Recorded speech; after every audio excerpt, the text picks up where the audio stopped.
Արհեստական բանականությունը կարող է դառնալ համաշխարհային տնտեսության նոր շարժիչ։ Ճիշտ քաղաքականության դեպքում մինչև 2040 թվականը համաշխարհային առևտրի ծավալները կմեծացնի մոտ 35%-ով, իսկ թվային ծառայությունների ոլորտը ավելի քան 40%-ով։ Առևտրի համաշխարհային կազմակերպությունն է իր զեկույցում այսպիսի հնարավորություն տեսնում։ Կազմակերպության թվային առևտրի եւ սահմանային տեխնոլոգիաների բաժնի ղեկավարը շեշտում է. երկու շերտ կա։ Առաջինը արհեստական բանականությունն ապահովող, երկրորդը հենց այդ գործիքի կիրառմամբ ապրանքներն ու ծառայություններն են։ AI enabling product. Առաջինը նպաստում է արհեստական բանականության զարգացմանը եւ գործարկմանը, ծառայությունների դեպքում հեռահաղորդակցությունն է, անպային համակարգերը եւ այլն։ Ապրանքների դեպքում սիլիկոնը, կիսահաղորդիչները կամ միջանկյալ մատակարարումները, օրինակ ինտեգրված սխեմաները։ 2023 թվականին արհեստական բանականությունը ապահովող ապրանքների համաշխարհային առևտուրը կազմել է 2.3 տրիլիոն դոլար։ Երկրորդ շերտը արհեստական բանականության լուծումներն են, օրինակ խելացի ռոբոտներ կամ ինքնավար մեքենաներ։ Ծառայությունների դեպքում դա վերաբերում է մեդիային, հեռահաղորդակցության ու տեղեկատվական տեխնոլոգիաներին։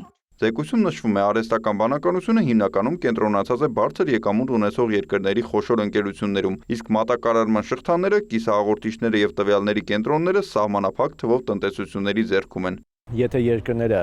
չկիրառեն սահմանափակով իրենց ասենք ներքին տնտեսությունը պաշտպանող միջոցառումներ եւ կանխատեսելի առևտրի քաղաքականություն վարեն, ապա այս պարագայում այդ աճը տեղի կունենա թե համաշխարհային հնայի մասով 12-13%, թե առևտրի մասով, որը մոտ շուրջ 37-ից 40% է կանխատեսվում։ Բայց զեկույցում այո նշվում է, որ խստացող միջոցառումները շուրջ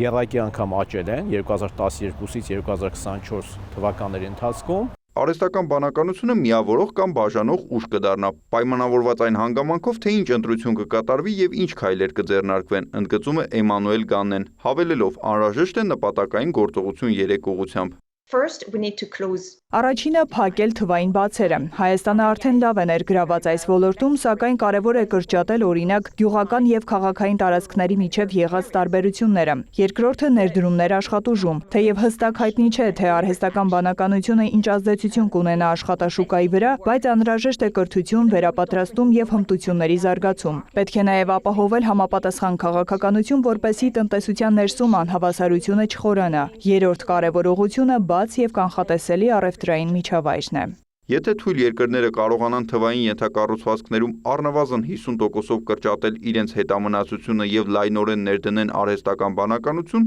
եկամուտները կաճեն 15%-ով, իսկ առանց այդ ներդրումների ընդամենը 8%-ով։ Բարձր եկամուտ ունեցող երկրներում աճը կկազմի մոտ 12%։ Հայաստանի Հանրապետությունը բավական լավ դիրքերում է գտնվում արհեստական բանականության կիրառման մասով, այսինքն մեր մոտ դրա տարածվածությունը գնալով աճում է, նաև թվային տեխնոլոգիաների